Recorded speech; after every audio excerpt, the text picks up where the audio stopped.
The autumn wind carried the scent of dying leaves through the streets of Clearwater, Kansas, as Sarah Mitchell pulled into the gravel parking lot of Murphy's Diner.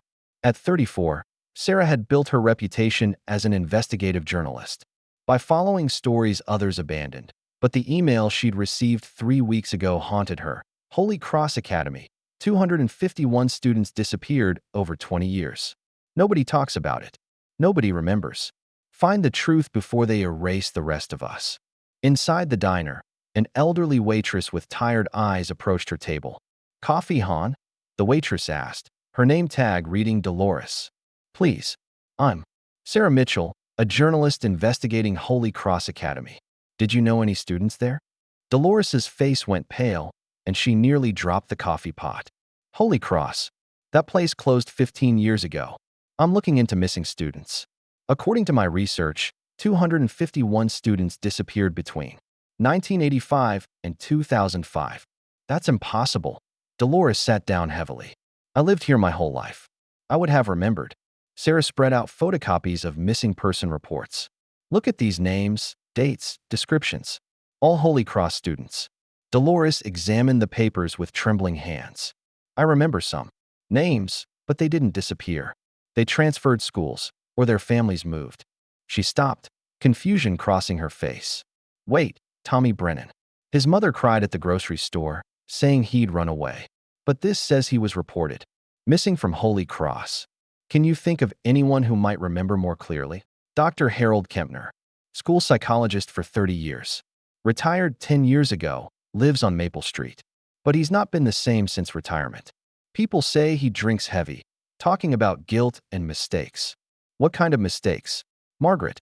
Kempner told my sister that Harold keeps journals. Boxes of them. Says he's trying to remember something important. The Kempner house sat at the end of Maple Street, a colonial with peeling paint and overgrown yard. Margaret answered the door, her eyes widening at Sarah's introduction. Holy Cross. Harold doesn't like talking about that place. Says it gives him nightmares. I think your husband might be the only person who remembers what really happened. He's been different since retirement. Drinks too much, barely sleeps. Keeps talking about students he failed, students he couldn't save. Says someone made him forget, but guilt is helping him remember. Margaret led Sarah inside, where Harold sat in. A worn leather chair, thin and 70s with wild gray hair and bloodshot eyes. Harold, Margaret said gently, this is Sarah Mitchell. She's asking about Holy Cross. Harold looked up, eyes focusing with difficulty. You remember Holy Cross? I thought I was the only one. I'm investigating the missing students. Harold's face transformed, relief and terror crossing his features. You see them too? The missing ones. He stood unsteadily, walking to a wall covered with photographs and handwritten notes connected by red string. 251 students. I counted them. Everyone else forgot. How did everyone forget? I don't know. One day I remembered. Everything, the sessions, treatments, screams. The next day, like it never happened. But guilt remained. Guilt doesn't forget. Harold pointed to sections of the wall. Dr. Winters was headmaster. Said we were helping troubled children, but we weren't. Memory modification. Behavioral conditioning. Children kept disappearing, told they'd been transferred to other facilities. Are you saying Holy Cross conducted illegal experiments? Not just experiments, Harold whispered, tears streaming. Murder. They killed ones who didn't respond to treatment. Somehow, they made everyone forget. Everyone except me. Sarah stared at Harold's desperate wall of evidence. I believe you. But I need proof. Real, undeniable evidence. The basement. Holy Cross had a basement level not on official blueprints. Special treatment rooms. Dr. Winters kept detailed records of everything. Where are those records now? When the school closed, everything was supposed to be destroyed. But Dr. Winters was paranoid. He might have hidden copies. As Sarah prepared to leave, Harold grabbed her arm. Be careful, Miss Mitchell. They're still out there. The ones who made everyone forget. And they're still watching. Sarah spent the morning at Clearwater Public Library, where librarian Janet seemed oddly hesitant about Holy Cross records. We don't have much on Holy Cross, Janet said, avoiding eye contact. Records were transferred when it closed. Transferred? Where? County Education Office, maybe? Or destroyed. Schools don't keep records forever. The newspaper archives revealed disturbing absences. While regularly covering high school events, there was virtually no mention of Holy Cross despite being the town's only private school. Brief mentions included a 1987 special federal grant for educational innovation, 1993 groundbreaking therapeutic programs, and 1998 praise for remarkable success rate. No graduation photos, sports coverage, or student achievements. For a school serving hundreds over 20 years, it barely existed in public record. As Sarah's phone buzzed, stopped looking into Holy Cross. Some stories are better left buried. Janet was watching from behind the desk, face pale. Sarah approached her. Janet, do you know about students disappearing from Holy Cross? I don't know what you mean. I think you do. Meet me at the cemetery behind St. Mary's Church at 7 tonight. Come alone. At the county education office in Millbrook, receptionist Amy was more forthcoming. Holy Cross Academy.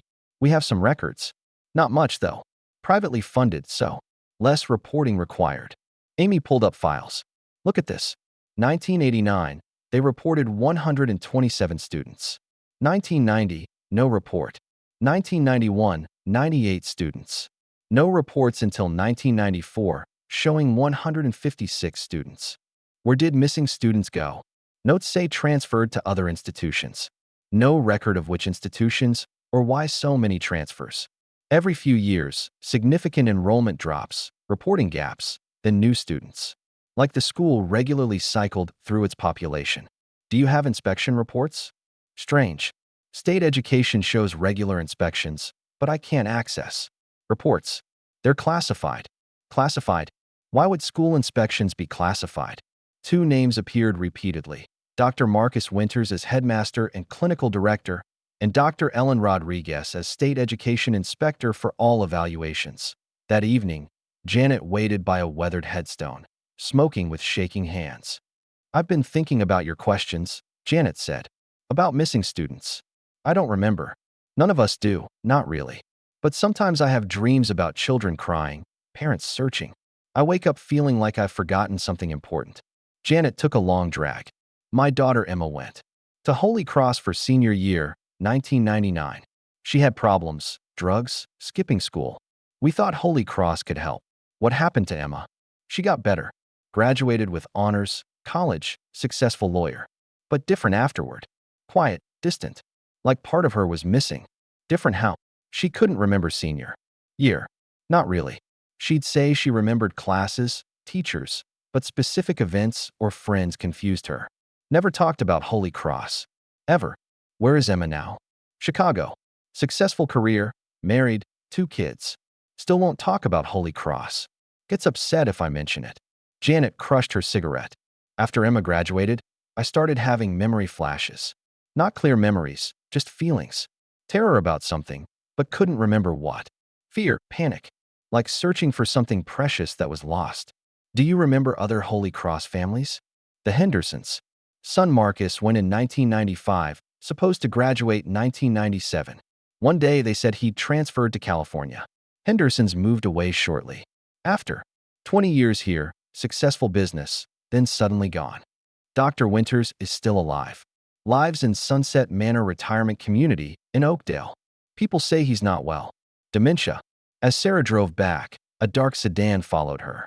When she turned into the motel lot, it continued past, but she glimpsed the driver, a man in a suit, talking on a phone. In her room, Sarah spread documents, piecing together a timeline. Students enrolled at Holy Cross, often troubled teenagers whose families were desperate. After time, they either graduated as completely different people or disappeared with explanations families seemed to accept without question. Most disturbing was systematic memory loss. Not just forgetting, memories surgically removed, leaving vague unease and loss. Her phone rang at midnight. Harold Kempner. Sarah, they're coming. I can hear them outside. You need the records before they destroy everything. What records? Where? The basement. I remembered more. Dr. Winters had a private office in Holy Cross basement.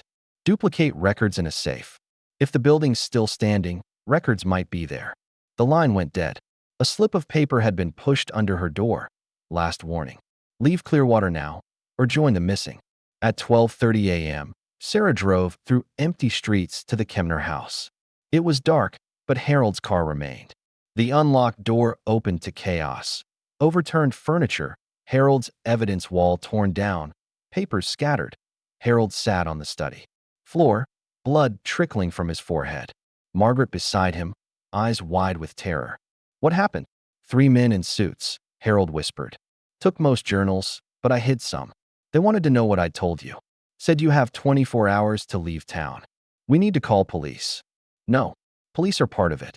They have to be, for something this big, to stay hidden.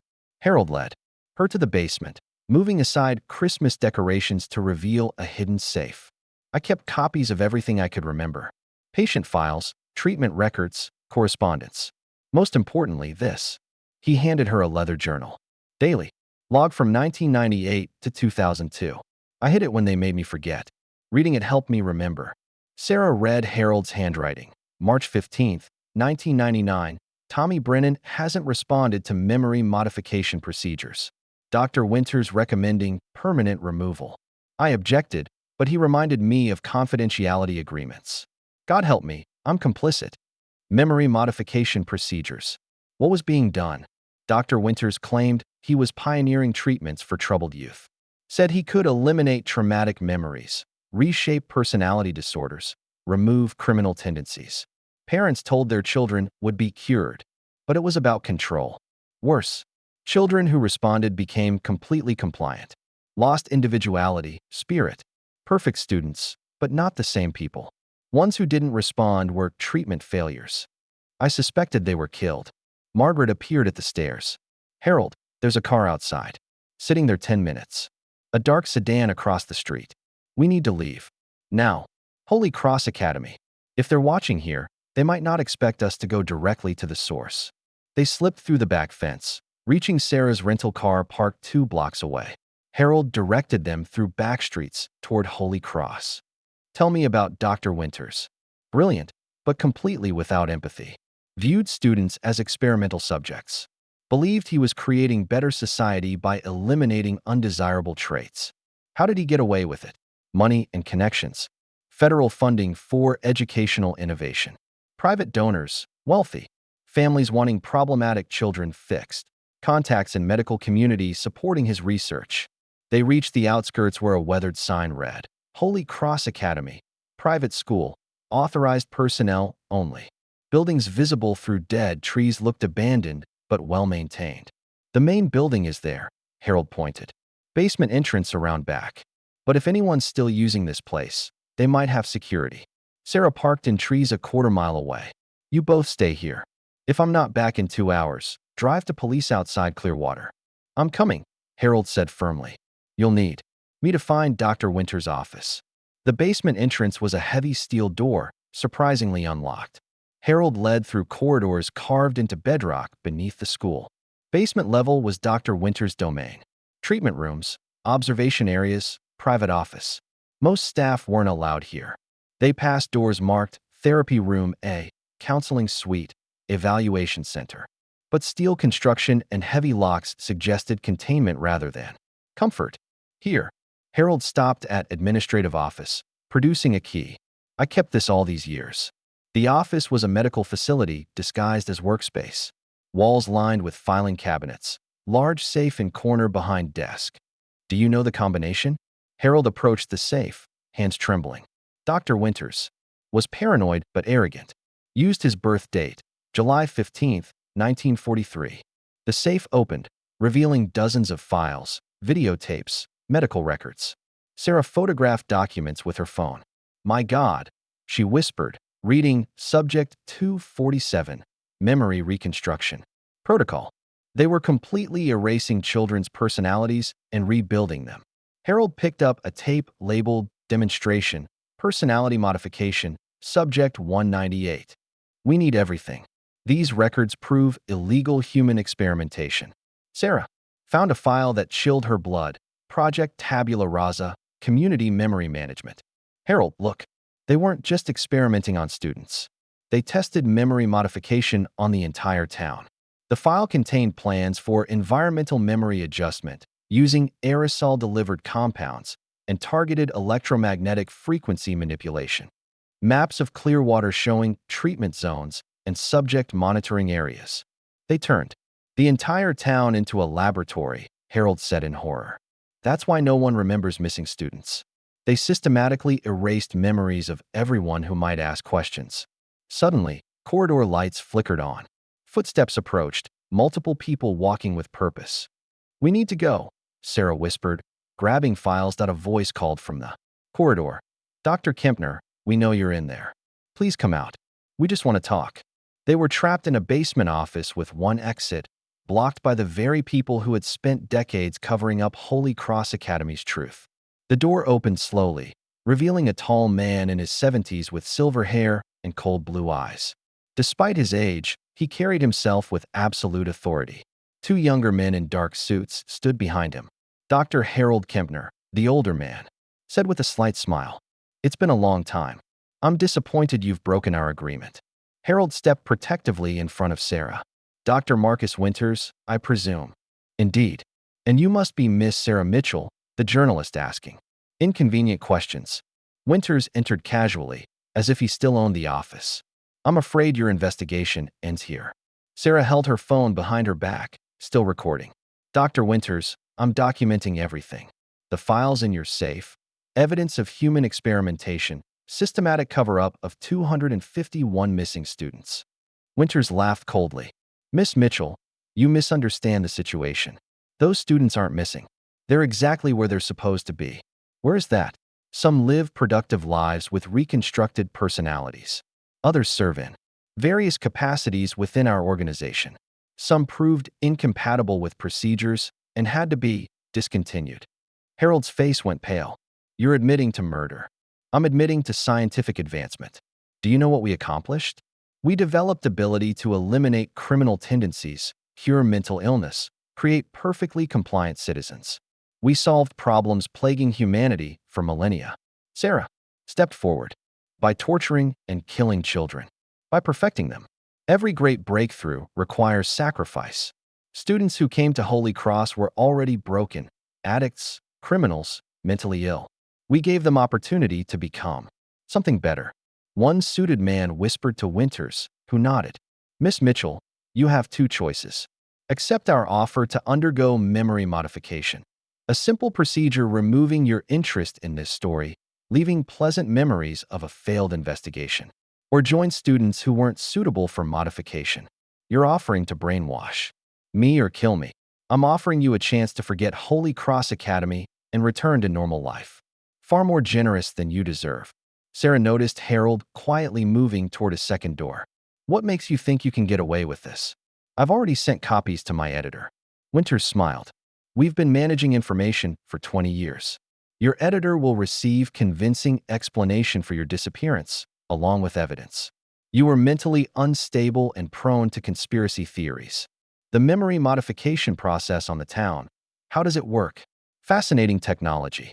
We developed a compound that, introduced into water supply or distributed through aerosol, makes subjects highly susceptible to suggestion.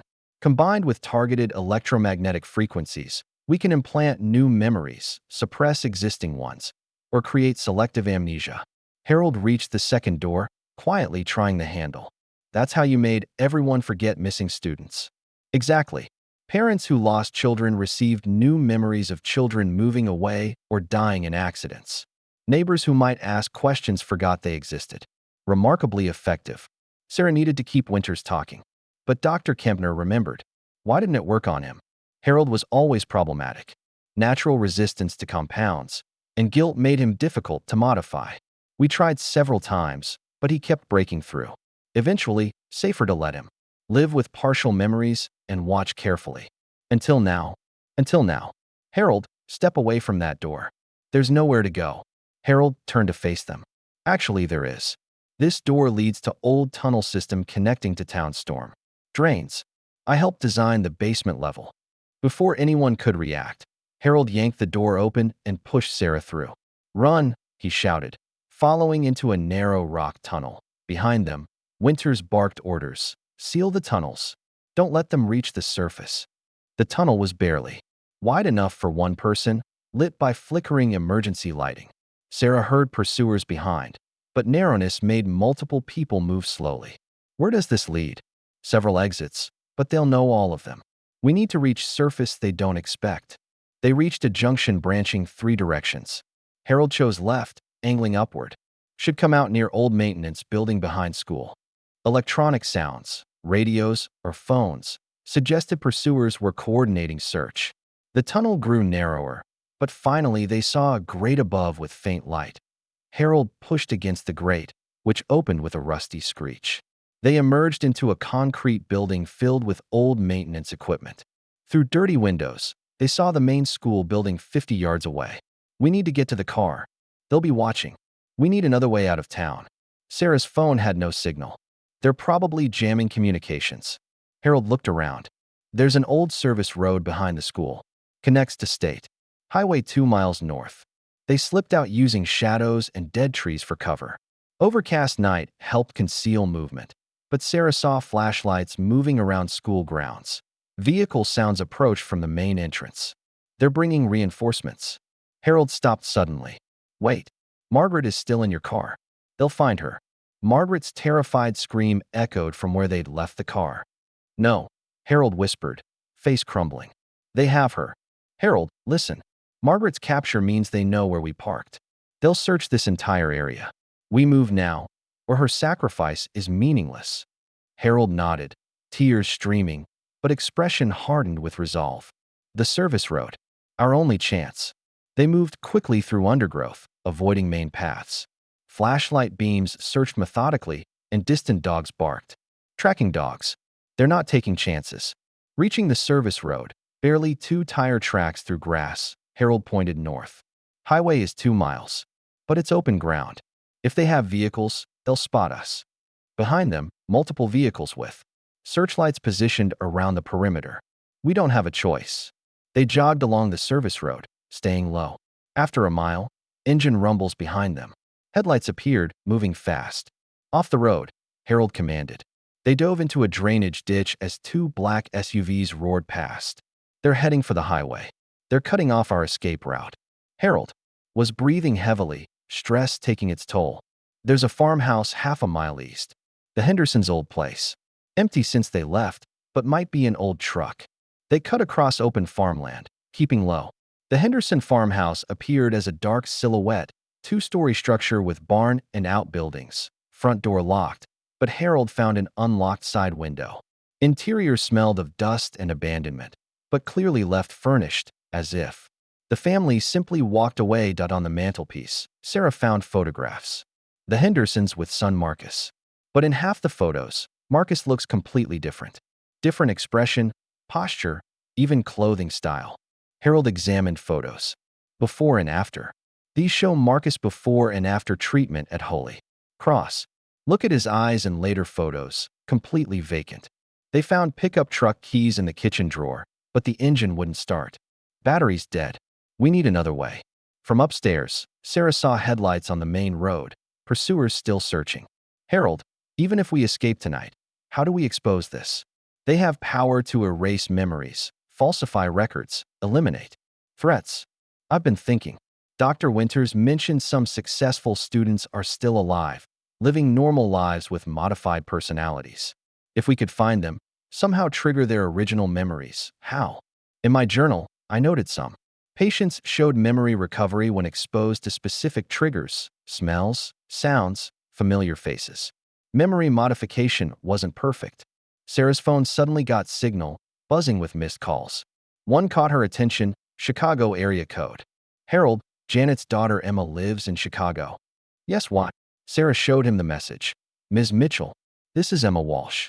My mother told me you were asking about Holy Cross. I need to speak with you. I'm remembering things I'm not supposed to remember. Around 3 a.m., search activity finally died down. Sarah and Harold began walking east across farmland toward the interstate, moving carefully and avoiding roads. It took 3 hours to reach I-70, where a truck driver picked them up and deposited them at Miller's Junction truck stop without questions. Sarah immediately spotted a young woman sitting alone in a corner booth. Emma Walsh bore striking resemblance to her mother Janet. but with a haunted quality suggesting deep trauma. Emma. Sarah approached the table. Ms. Mitchell, please sit down. I've been having nightmares for 3 weeks, ever since my mother mentioned your investigation. Things I thought were dreams, but now I think they might be memories. Harold sat across from Emma, studying her face. Emma, I'm Dr. Harold Kempner. I was the psychologist at Holy Cross during your time there. Emma's eyes widened, and she began trembling. Dr. Kempner, I remember you. You tried to help me, didn't you? You tried to stop them from changing me. I tried, but I failed. Emma, what do you remember about Holy Cross? Fragments. Being strapped to a table. Injections that made everything fuzzy. Dr. Winters telling me my old personality was diseased, that he was going to make me better. And pain. So much pain. Sarah leaned forward. Emma, we found evidence that Holy Cross conducted illegal human experimentation, memory modification, personality reconstruction. You're a survivor, and your testimony could help expose what happened. To 251 other students. Emma pulled out a manila folder. I brought something. I've been seeing a therapist in Chicago, Dr. Rebecca Chun, who specializes in recovered memory. She's been helping me piece together my experiences at Holy Cross. Sarah opened the folder, finding dozens of pages of handwritten notes, drawings, and conversation fragments. One page caught her attention. Dr. Winters said I was subject 198. Said my original personality was antisocial and defiant, but he could make me compliant and productive. He showed me videos of other students who had been successfully modified. Emma, do you remember other students? Their names, what happened to them? Some. There was a boy named Tommy Brennan. He fought the treatments, refused to cooperate. One day he just wasn't there anymore. Dr. Winters said he'd been transferred, but I heard screaming from the basement. That night, Sarah felt pieces clicking into place. Emma, would you be willing to go public with your story? To testify about what happened at Holy Cross? Yes, but Ms. Mitchell, you need to understand, they're still out there. The organization that ran Holy Cross. They have resources, connections, ability to discredit or eliminate threats. If we're going to expose them, we need to do it in a way that protects us and ensures the truth gets out. Harold nodded grimly. She's right. Dr. Winters isn't just a rogue scientist. He's part of something much larger, with power to suppress information and eliminate witnesses. Emma looked out the window nervously. There's something else. My therapist, Dr. Chun, told me she's been contacted by other patients with similar recovered memories. People who attended Holy Cross or similar institutions. We're not alone. How many others? She couldn't give exact numbers due to confidentiality, but more than she expected. Dr. Chin thinks memory modification techniques weren't as permanent as supposed. She believes trauma has a way of breaking through artificial barriers. Sarah felt hope surge. If there are other survivors, other witnesses, we might actually have a chance, Harold finished. But we need to be smart. Coordinate our approach, gather all evidence, release everything simultaneously so they can't suppress it. Emma reached across the table and took Harold's hand. Dr. Kempner, I want you to know, I remember you trying to protect me. I remember you arguing with Dr. Winters about treatments. You saved what was left of my soul. Harold's eyes filled with tears. I should have done more.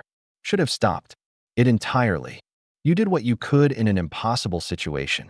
Now we have a chance to make it right. As they prepared to leave, Sarah noticed a black sedan pulling into the parking lot. We need to go? Now.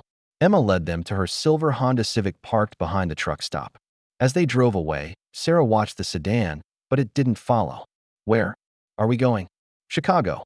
Dr. Chun has agreed to meet with us, and she's arranged for some of her other patients to share their stories. They drove for an hour before Emma pulled into a rest area. I need to make calls, and we need to discuss strategy. If we're going to expose Holy Cross, we need to be prepared for them to fight back with everything they have. Sarah spread out copies of documents from Dr. Winters' safe. Let's review what we know. Holy Cross operated from 1985 to 2005, officially serving troubled teenagers. In reality, it conducted illegal human experimentation funded by federal grants and private donations. Harold pointed to financial records. Look at these donor names. Some of these families are among the wealthiest, most powerful in the country.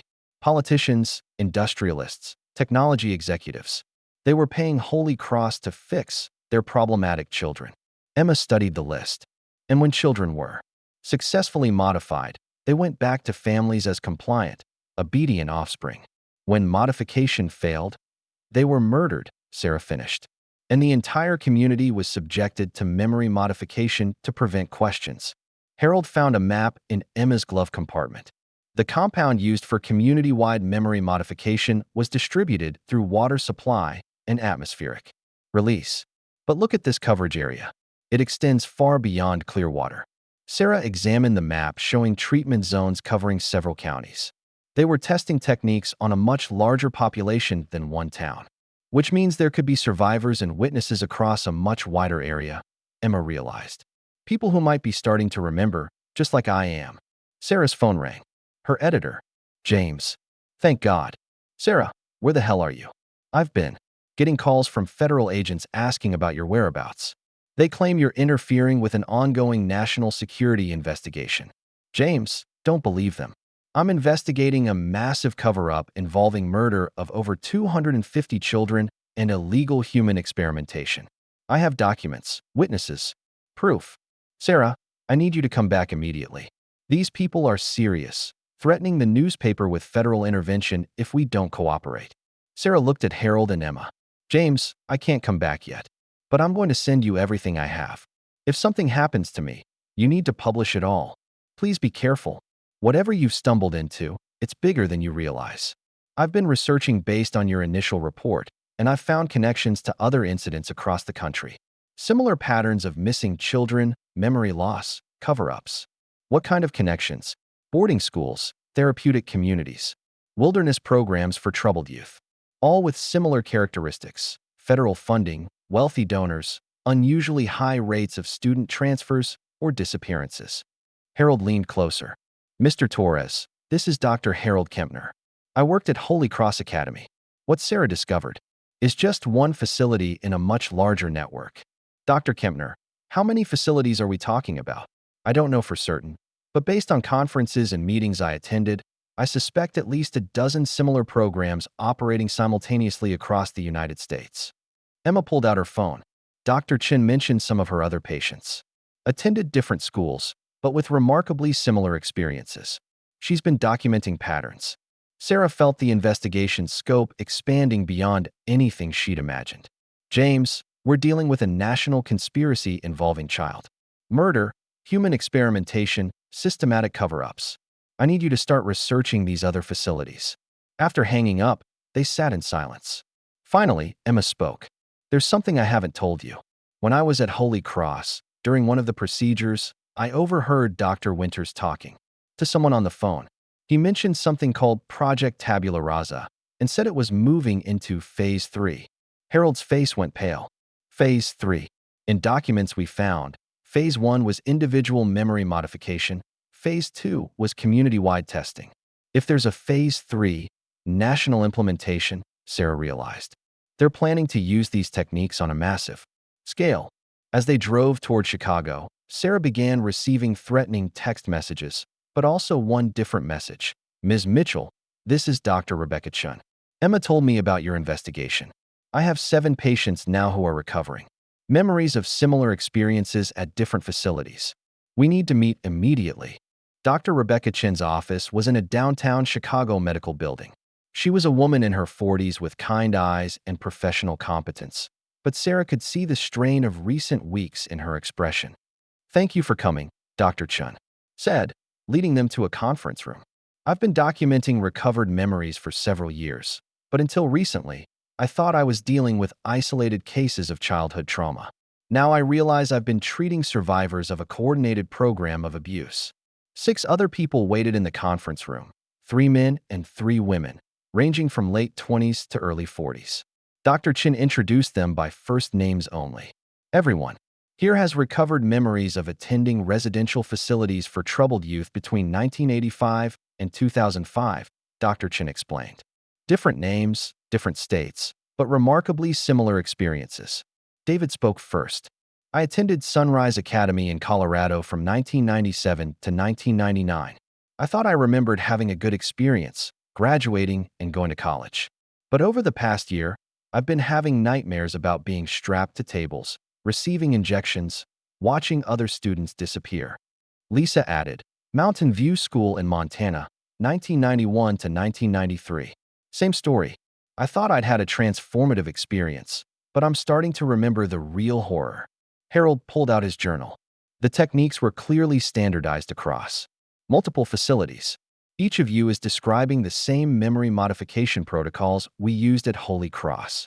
Sarah documented each survivor's story, noting consistent patterns: initial resistance to treatment, systematic personality breakdown, memory implantation, and disappearance of students who couldn't be successfully modified.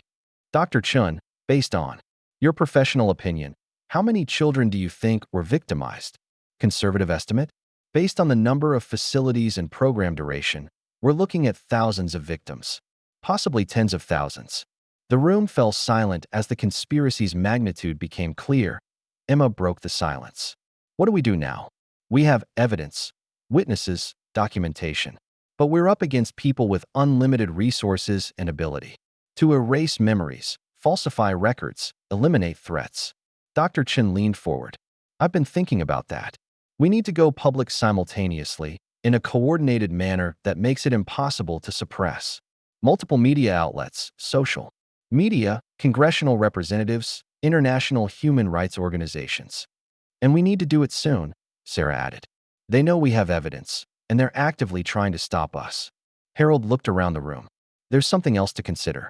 If we expose this conspiracy, we'll be putting targets on all our backs. These people have killed to protect their secrets. Then we need to make sure our deaths would only confirm the story, David said grimly. We document everything, distribute widely, and make it clear that if anything happens to us, it's proof that everything we've revealed is true. Sarah felt the weight of responsibility settling on her shoulders.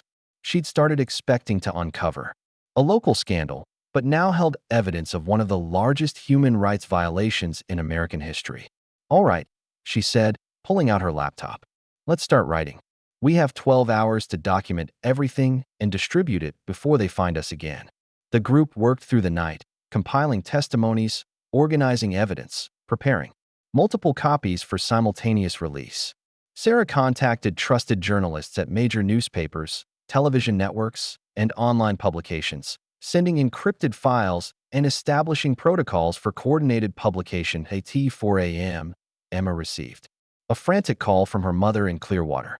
Emma, you need to come home immediately. Janet's voice was panicked. Margaret Kempner is in the hospital. She's in critical condition, and she's asking for Harold. Harold grabbed the phone. What happened to Margaret? They found her wandering on the highway outside town, confused and disoriented. The doctors say she has severe memory loss and signs of chemical exposure. Harold, she keeps saying they made her forget something important. Sarah and Harold exchanged looks. Janet, this is Sarah Mitchell. Is Margaret safe in the hospital? I don't know. There are men in suits asking questions about her, about Harold, about you. The whole town is on edge. Harold's face hardened with resolve. I have to go back. Margaret is in danger because of me. Harold, if you go back, they'll capture or kill you, Emma protested. Maybe, but I can't abandon Margaret. And we need someone to create a distraction while you finish preparing the evidence for release. Dr. Chun had been listening. I have a suggestion. We're almost ready to go public. If Harold returns to Clearwater and creates enough disturbance, it might buy us time to release everything simultaneously. Sarah nodded slowly. It's risky, but it might work. Harold, if you go back, you need to be very public. Go straight to the hospital. Make sure lots of people see you. Make it difficult for them to make you disappear quietly. Harold smiled grimly. The memory modification compounds they've been using on the town aren't permanent if people are motivated to remember. Strong emotional trauma can break through artificial barriers. If I can create enough chaos, enough questions, it might trigger other people to start remembering. At dawn, Harold left for Clearwater while others continued working. Sarah had prepared packages for 12 major media outlets, complete with documents, survivor testimonies, and photographic evidence. She also uploaded everything to secure servers with instructions for automatic release if she failed to check in every 12 hours. Around 10 a.m., Harold called from Clearwater General Hospital. Sarah, I'm here with Margaret. She's awake and her memory is coming back. But there's something else. My questions at the hospital have created a stir. Other people are starting to ask questions too. What kind of questions? Parents whose children attended Holy Cross are beginning to remember things that don't match their official memories. A woman named Carol Brennan just confronted me in the hospital hallway, crying about her son Tommy. She said she suddenly remembered that he didn't transfer schools. He just disappeared one day. Sarah felt hope surge. The memory modifications are breaking down. It seems that way. Strong emotional triggers are helping people break through artificial memories. But Sarah, there's something else. Dr. Winters is here. At the hospital. He arrived 20 minutes ago with a team of doctors, claiming Margaret needs specialized treatment for her condition. They're trying to take her to a private facility. Harold, don't let them take her. That's how they'll eliminate her as a witness. I'm not planning to. I've already called the local newspaper and the police. I'm making this as public as possible. While Harold created chaos in Clearwater, Sarah and the team in Chicago put finishing touches on their coordinated release. At noon, they began sending the complete package to media outlets across the country. The first story broke at 2 p.m. on a major news website. Exclusive investigation. Secret government program murdered hundreds of children in psychological experiments. Within an hour, the story had been picked up by television networks, newspapers, and social media. The evidence was too comprehensive and survivor testimonies too consistent to dismiss as conspiracy theories. At 3 p.m., Harold called again. Sarah, something incredible is happening here. The hospital is surrounded by reporters and families demanding answers. People are remembering their missing children. The memory modifications are failing across the entire town. What about Dr. Winters? He's trapped in the hospital. He can't take Margaret anywhere without causing a massive scene. But Sarah, he's making phone calls. I think he's calling in reinforcements.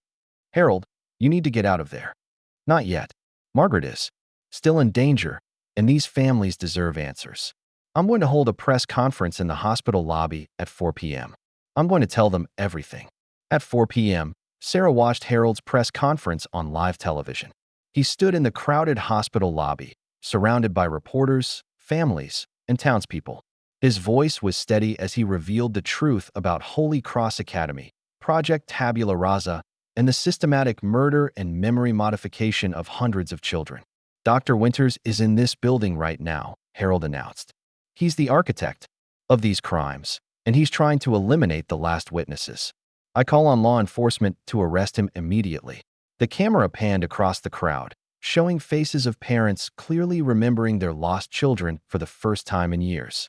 Some were crying, others angry, all demanding justice. But Sarah also noticed men in suits moving through the crowd, and Dr. Winters himself standing at the back of the lobby. Watching Harold with cold fury at 4:30 p.m., Sarah received a call from her editor. Sarah, this story is exploding.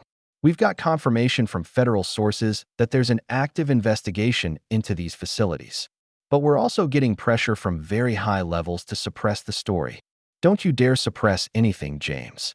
This is the biggest story of our careers. I'm not planning to.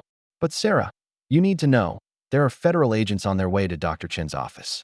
You need to get out of there. Dr. Chen had been listening. There's a safe house we can use.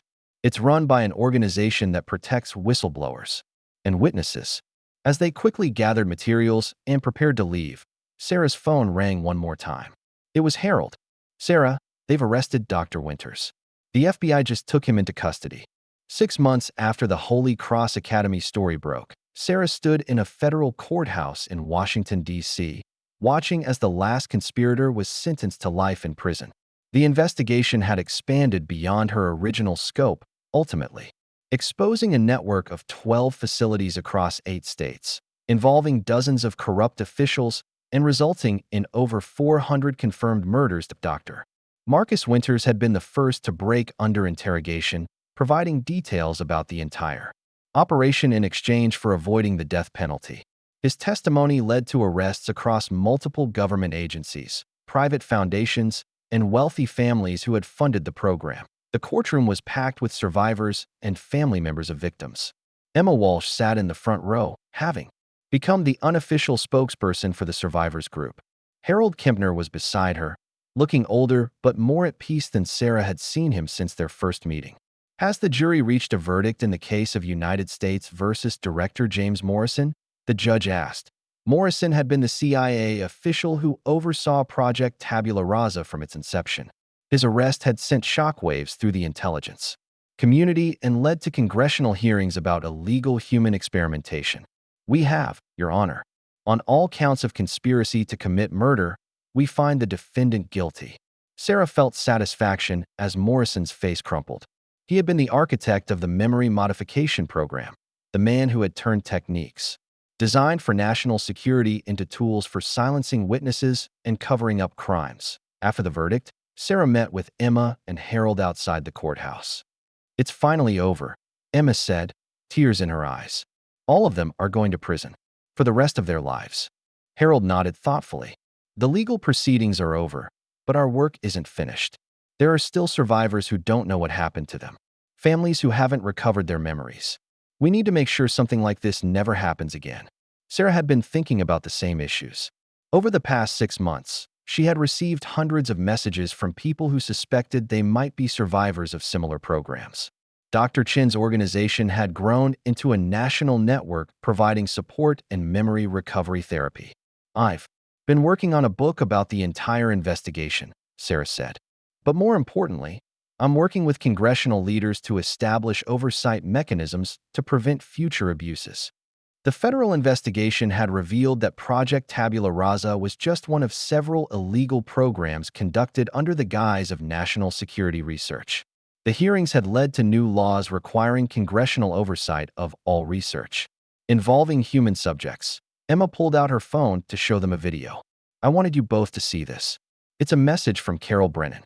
The video showed a middle-aged woman standing beside a memorial erected in Clearwater for the victims of Holy Cross Academy.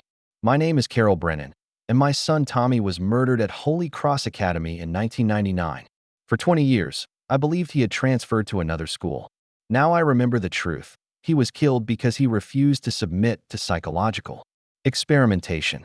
Carol's voice was strong despite her tears. I want every parent watching this to know that if you have any doubts about your memories, if something feels wrong about your child's disappearance or death, please reach out for help. There are people who can help you remember the truth. The memorial behind Carol was impressive, a black granite wall inscribed with the names of all 251 victims from Holy Cross, plus victims from other facilities. Flowers and personal mementos covered the ground. The town of Clearwater has completely transformed, Harold explained. Once people started remembering, there was massive outpouring of grief and anger, but also healing. The community came together in a way I never thought possible. Emma looked at Sarah seriously. There's something else. Dr. Chun has documented over 200 survivors who have recovered enough memory to provide detailed accounts. But she estimates there are probably thousands more who haven't recovered their memories yet. The memory modification techniques had been sophisticated but not permanent. Dr. Chin's research showed that emotional triggers, therapeutic intervention, and sometimes just time could help people break through artificial barriers. We're planning a national conference next month, Harold said. Survivors, families, therapists, and researchers working together to help more people recover their memories and heal from trauma. Sarah felt proud of what they had accomplished, but also humbled by the magnitude of suffering they had uncovered. The investigation had revealed that American society had been willing to sacrifice its most vulnerable children in the name of scientific progress and social control. There's one more thing I want to show you, Sarah said, pulling out a letter. This came from a federal prison in Colorado. It's from Dr. Winters. Emma and Harold looked surprised. What does he want? Emma asked. He wants to apologize. He's written detailed confessions about every aspect of the program, and he's volunteering to help with memory recovery efforts for survivors. Harold shook his head. After everything he did, he wants forgiveness. I don't think he expects forgiveness. I think he's finally comprehending the magnitude of what he did, and he wants to do whatever he can to help survivors heal. Emma read over the letter. He says here that he kept detailed records of every procedure, every victim, every modification technique. He's offering to provide everything to help survivors understand what was done to them. That information could be crucial for Dr. Chin's recovery therapy, Harold admitted reluctantly. Knowing exactly what was done to someone could help us reverse the effects more effectively. As they walked away from the courthouse, Sarah reflected on the journey that had brought them to this point. What had started as an anonymous email about missing students had uncovered one of the most systematic violations of human rights in American history. You know what strikes me most about this whole experience? Emma said, it's how many people were willing to look the other way, to accept convenient explanations, to not ask difficult questions. The conspiracy succeeded for so long because people chose not to see what was happening right in front of them. Harold nodded. That's the real lesson here. Evil doesn't just happen in dramatic moments. It happens when good people decide it's easier to forget than to remember, easier to accept than to question. 3 months later, Sarah received a call that would bring the story full circle. Janet from the diner in Clearwater was on the line, her voice excited. Sarah, you need to come back to Clearwater. We found something. What kind of something? Construction workers were demolishing the old Holy Cross building to build a memorial garden. They found a hidden room in the basement. There are boxes and boxes of records that Dr. Winters apparently hid before he was arrested. Sarah felt her investigative instincts awakening again. What kind of records? Personal files on every student who went through the program. But that's not all. There are records about other programs, other facilities that we never knew about. Sarah, I think Holy Cross was just the beginning. As Sarah packed for another trip to Clearwater, she thought about the 251 names carved into the memorial wall. Those children had not died in vain if their sacrifice led to justice and prevention of future atrocities.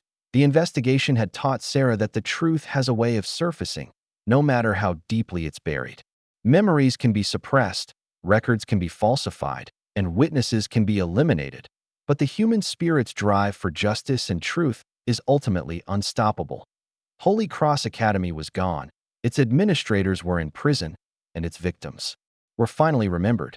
But the work of healing and prevention would continue for years to come. In her hotel room that night, Sarah began writing the final chapter of her book about the Holy Cross investigation. She ended with words that had become her motto. The price of freedom is eternal vigilance, but the price of justice is eternal memory. We must never forget the victims of Holy Cross Academy, and we must never stop asking questions when something doesn't feel right. The truth may be buried, but it will always find a way to surface if we have the courage to dig. The nightmare was over, but the work of ensuring it never happened again was just beginning.